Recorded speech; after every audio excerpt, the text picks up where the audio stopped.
Hey man, welcome to Stop Being the Best Kept Secret. Damon, how are you, dude? I'm doing great, Kurt. Ready to go. All right, let's go fast and furious. We've got a lot to cover on this wonderful, beautiful day today. So, welcome everybody. Happy Monday to you. It's a Monday. If you're catching this on replay, happy whatever day it is to you. Yep. And so today we're going to dive in, Damon. We're going to talk about digital marketing digital marketing strategies for manufacturers. Okay, so for manufacturers, they've done phenomenal, incredible work on like trade shows, sales reps, knocking, word of mouth, and just the world has changed, right? So now all of a sudden they've got to get into this digital marketing strategy. What's a great place for these folks to start?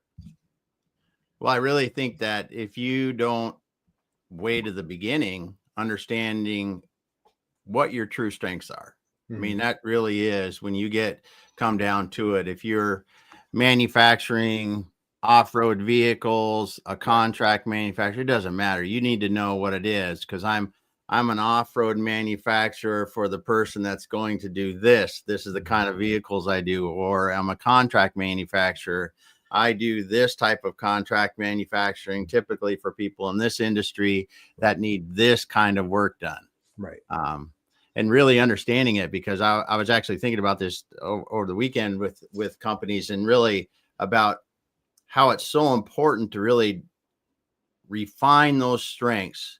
Because if I'm really good at doing, just say, global supply chain, and I have a local customer that will never have an idea of global supply chain, is it something that I really do? Do they really see my value if I can source anything from anywhere in the world to really bring things together, or not? Right. Yeah. It's I was just talking with a client a couple weeks ago, and they're getting out of like what was a kind of a legacy sector of their business. Mm-hmm. And just technology's changed, equipment has changed, his talent has changed, skill set, just everything changed. And so like we're an XYZ man, we do this. Well, in the meantime, growth areas were taking off, but this Yeah. one legacy area was really weighing them down. And so all of a sudden, like he had this epiphany, where he's like, I'm not going to do that anymore. Like it's causing stress. The customers aren't happy. I'm not happy. My team's not happy. It's expensive, capital expenditure, so on and so forth. So I love what you're saying is like really leaning in heavy onto your core strengths and those opportunities, right? I mean, that's just so critical. Yes, it is. Okay, so diving in, so let's talk about like ideal buyer personas, right? So when you understand who your buyer is, think about, we've been talking about like niching down till it hurts. We've been talking about like focusing on your core strengths. What advice or suggestions do you have for folks? Like, how do you create that ideal buyer persona to really zero in on like one or two people, not trying to be everything to everybody? What advice do you have there? Well, it is, I think, to start at your current customers, your best customers, the ones that really see the value in what you do, and then, translate that into what that looks like in someone if they're looking for someone like you, and really understand how they would, the kind of things their challenges they're facing, kind of life situations they're in, the market, of course, and some of the other things. But it really is important to start with some of your best customers, or the people that you have found out that will be your best customers. Absolutely. So let's go. Hey, let's take a little road trip, man. We've got a little software tool. Damon, have you told anybody about the digital game plan yet? I've talked to a few people about the digital game plan. So we've got a new software tool. It's called the digital game plan. And so the great thing is this tool, it takes a step-by-step process, exactly what Damon's describing, as far as like focusing on like those core strengths, right? And what you guys do best at. And then secondly, we're talking about that buyer persona. So Damon, let's take a look at a buyer persona and let's dive into some of the characteristics here. So when we're picking apart a buyer persona, what are things that stand out to you when you're working with a client, or even for yourself, for when you're working with, for trying to track business for your company? I completely lost track of what you were saying. I was writing down an idea about this. Back up just for a second. Yeah. So on the buyer persona, so what Yes. advice, what suggestions do you have for a manufacturer just kind of starting out with that buyer persona? Yeah, it is really understanding, what is this typical client? What is it? Or is it like a good one off to the right there is what's the size? I mean, if you vibe with great big companies, that's one thing. If you vibe with regional companies, that's another one. You could be vibing with startups. Are they B2B or B2C? Those are great places to start, because that's just the beginning of then you really diving down into, as this shows, who that person is, where they're getting information from, how they like to communicate. I mean, I think about this in the communication part is so huge, because if I was in the construction industry, I might be doing more text based, more WhatsApp, whatever that is, or something else that we don't even talk about, because that's how they communicate. A lot of people like to use texting to communicate. Right. So it's all those kind of things that you really dive in once you understand that person. Let's hit that harder. You're talking about communication. So like, for example, what we're coming back for this particular person, this is actually the CEO, so this is an example, we're targeting the CEO. Where are you going to find or connect or engage, communicate with these folks?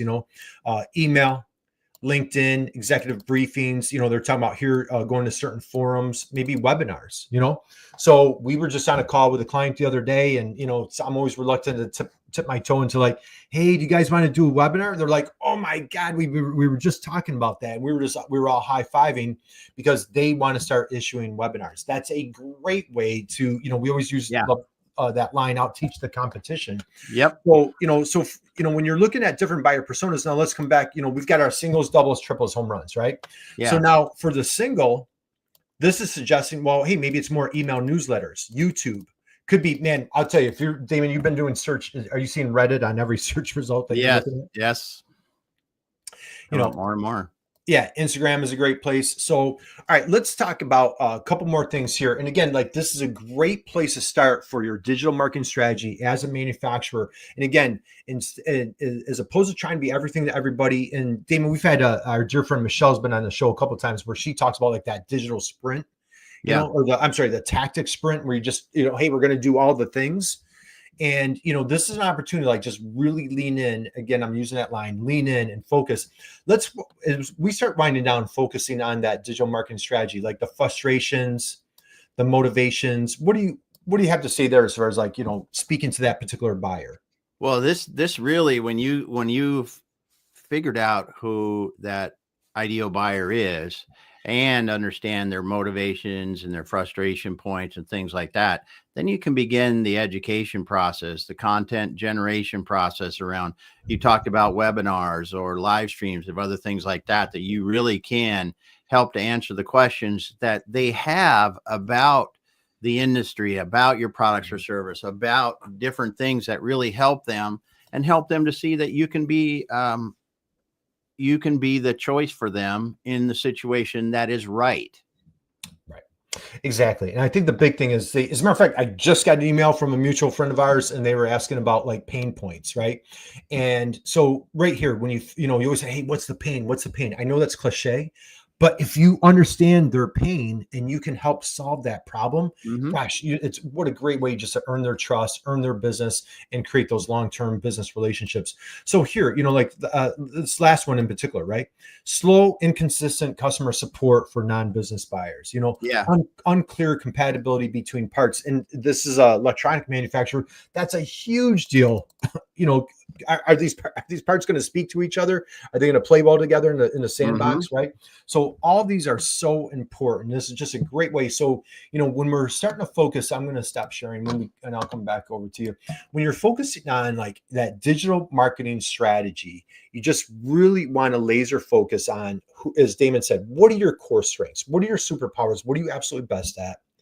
Who is that soulmate, that ideal buyer, and how do you help them solve that problem? How do you outteach the competition? Hey, Damon, we got Trish here today. Hey, Trish. Soulmate, I love this strategy. Connect and serve. Thank you. Absolutely love this. And how about proper understanding of your audience informs your next step? So yes, it does. I'm in Wamni. If I'm saying, I'm not sure if I said that. I apologize for butchering. I always butcher my own name. So thank you for dropping your comment here. Appreciate you guys. Damon, words of wisdom, parting thoughts that you want to share as we're going to close out for today.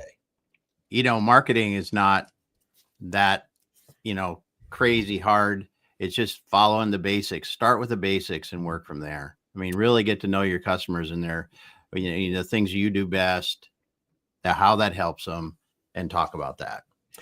I'd say the biggest takeaway, and I wish I could practice what we're preaching, is keep it super simple, man. I'm a totally guilty of this. Like, hey, let's overcomplicate things. Let's make things harder than what they need to be, or let's do all the things. I think if you just laser focus on what you're best at, and really, as you understand that ideal buyer, where are they hanging out and how can you communicate with them, and just express and display your just sheer dedication to helping them when to, our dear friend Trish, if you need language translation services Yep. for your website, especially like we're showing electronic Technical. manufacturer, man, Trish is your go-to for those solutions, those services. Nobody better. That's what she does great at. So again, think about what you do best and how do you execute that. So, all right, we're going to wrap up for today. So we appreciate you. Thank you for stopping by. Damon, anything you want to share as we close out?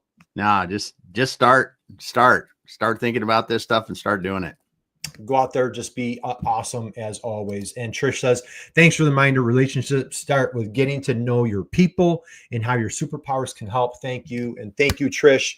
Hope you're having a wonderful summer as we're winding down, guys. Have a great rest of your week. And we've got another comment here. True. Keep it short and keep it simple. Drop the mic. So, all right, we'll close out on that, guys. We're back here next Friday with more wonderful information for you. Drop us a note. Connect with Damon on LinkedIn. Would love to hear what you got going. I'd love to connect with you. I'm Kurt Anderson. We've got a great newsletter called The Best Kept Secret Sauce. Comes out every Thursday. You can sign up on Damon's LinkedIn profile. You can sign up on my profile, or just go to B2B Tail and you can get our weekly newsletter. So, guys, thank you. We appreciate you, and we will see you next time. Have a great day.